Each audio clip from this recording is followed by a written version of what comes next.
नमस्कार। सांकेतिक भाषा के इस विशेष बुलेटिन में आप सभी का बहुत बहुत स्वागत। आपके साथ मैं हूं शहला निगार, मेरे साथ है मेरे सहयोगी शरद मुदगल जो साइन लैंग्वेज में आप तक खबरों को पहुंचा रहे हैं। शुरुआत हेडलाइंस के साथ। भारत म्यांमार सीमा पर असम राइफल्स की बड़ी कार्रवाई। चंदेल जिले के न्यू समतल गांव के पास मार गिराए 10 उग्रवादी। बड़ी संख्या में हथियार और गोला बारूद बरामद।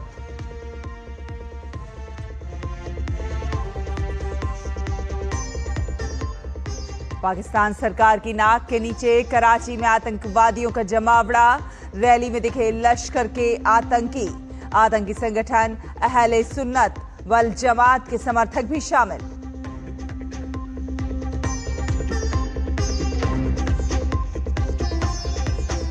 वक्फ संशोधन कानून के खिलाफ याचिकाओं पर आज सुप्रीम कोर्ट में होगी सुनवाई। बोर्ड में गैर मुसलमानों को शामिल करने और कलेक्टर को अधिकार देने पर सबसे अधिक आपत्ति।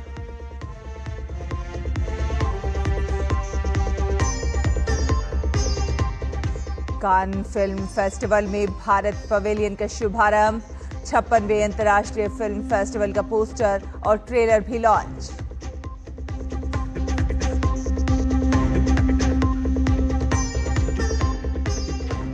और बिहार में हो रहे खेलो इंडिया यूथ गेम्स का समापन आज। पदक तालिका में महाराष्ट्र का दबदबा, हरियाणा दूसरे नंबर पर।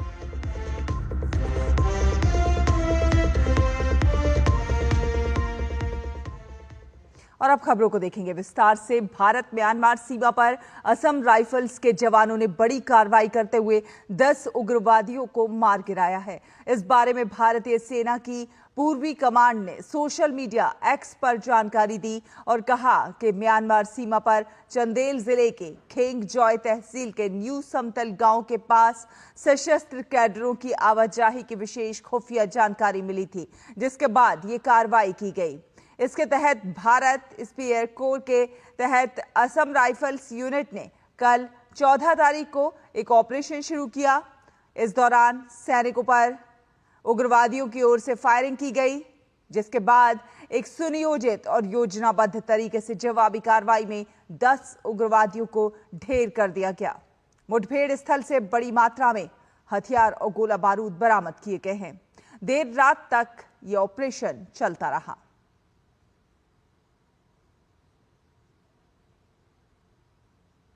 और आतंकवाद पर भारत के हाथों हाल में हुई पिटाई के बावजूद पाकिस्तान सुधरने को तैयार नहीं है और इसका सबूत जो है वो कराची में देखने को मिल रहा है, जहां पाकिस्तान की सरकार की नाक के नीचे एक रैली में लश्कर-ए-तैयबा और अहले सुन्नत वल जमात आतंकी संगठन के लोग दिखाई दिए।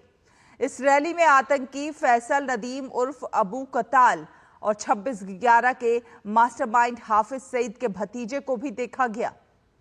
उसने रैली को संबोधित भी किया। इसके पहले भी ऑपरेशन सिंदूर में ढेर हुए आतंकियों के जनाजे में भी पाकिस्तान के कई शीर्ष सैन्य अधिकारी और राजनेता शामिल हुए थे।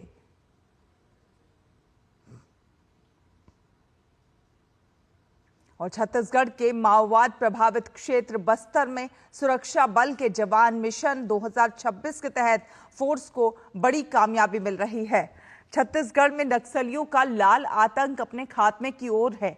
छत्तीसगढ़ तेलंगाना बॉर्डर के कर्रेगुट्टा की पहाड़ियों पर 21 दिन तक चले ऑपरेशन में फोर्स ने 31 नक्सलियों को मार गिराया और उनके गढ़ को नेस्त नाबूद कर दिया।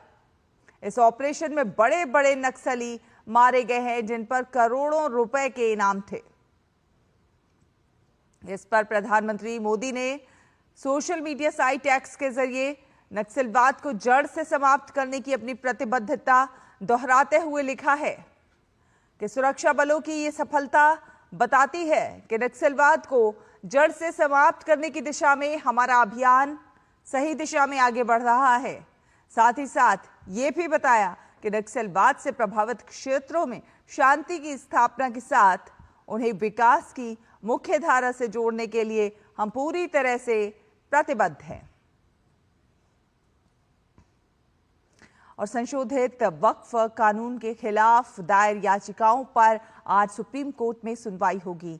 चीफ जस्टिस BR गवई की बेंच में इस पर बहस होगी। दरअसल कानून की संवैधानिक वैधता के खिलाफ कई याचिकाएं दायर की गई हैं, जिसमें संशोधित कानून में मौजूद कुछ प्रावधानों पर आपत्ति जताई गई है। वहीं केंद्र सरकार ने वक्फ परिषदों और बोर्ड में गैर मुस्लिमों को शामिल करने की अनुमति देने वाले प्रावधान पर रोक लगाने वाले सुप्रीम कोर्ट के प्रस्ताव का विरोध किया है।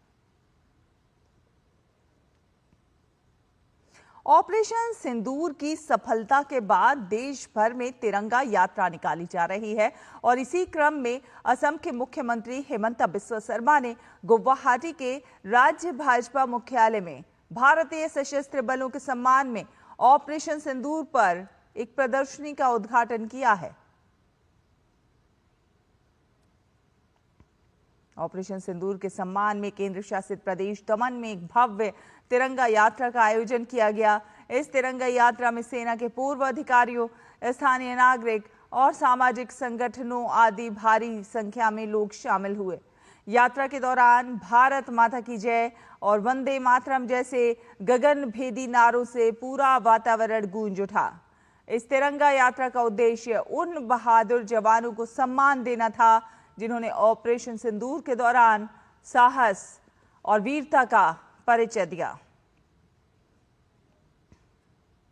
खुदरा महंगाई दर के बाद अब अप्रैल में थोक महंगाई दर में अच्छी खासी गिरावट देखने को मिली है। अप्रैल में भारत के थोक मूल्य सूचकांक आधारित महंगाई दर घटकर 0.85% पर आ गई है, जबकि मार्च में यह आंकड़ा जो है वो 2.05% था। ये बीते 13 महीनों में थोक महंगाई दर का सबसे निचला स्तर है। बात करें कांस फिल्म फेस्टिवल की, तो कांस फिल्म महोत्सव में भारत पवेलियन का शुभारंभ हुआ है। सूचना प्रसारण मंत्रालय की ओर से भारत पवेलियन का आयोजन किया गया। इस अवसर पर फिल्मकार शेखर कपूर, अनुपम खेर समेत कई फिल्मी हस्तियां मौजूद रहीं। भारत पवेलियन सरकार की भारत को वैश्विक कंटेंट हब और फिल्मांकन गंतव्य के रूप में प्रदर्शित करने की प्रतिबद्धता प्रस्तुत कर रहा है। इस मौके पर 56वें अंतर्राष्ट्रीय फिल्म महोत्सव का पोस्टर और ट्रेलर लॉन्च किया गया। और बिहार में आयोजित हो रहे खेलो इंडिया यूथ गेम्स 2025 का आज आखिरी दिन है। आज ये खेल समाप्त हो जाएंगे। इन खेलों का समापन समारोह शाम में आयोजित होगा। खेलो इंडिया यूथ गेम्स के इस संस्करण में महाराष्ट्र का दबदबा देखने को मिला है और टीम पहले स्थान पर मौजूद है, तो वहीं दूसरे स्थान पर हरियाणा की टीम है। मेजबान राज्य बिहार भले ही टॉप 10 में जगह बनाने में सफल ना रहा हो, लेकिन टीम का प्रदर्शन पिछली बार की तुलना में बेहतरीन रहा है। प्रतियोगिता के आखिरी दिन कुश्ती के मुकाबले भी आयोजित होंगे, जहां पर 7 स्वर्ण पदक दांव पर होंगे। तो वहीं जिम्नास्टिक के खेल में उत्तर प्रदेश के हर्षित ने शानदार प्रदर्शन किया और इस जिम्नास्ट ने 4 स्वर्ण पदक हासिल किए, जिनमें 3 स्वर्ण पदक रहे।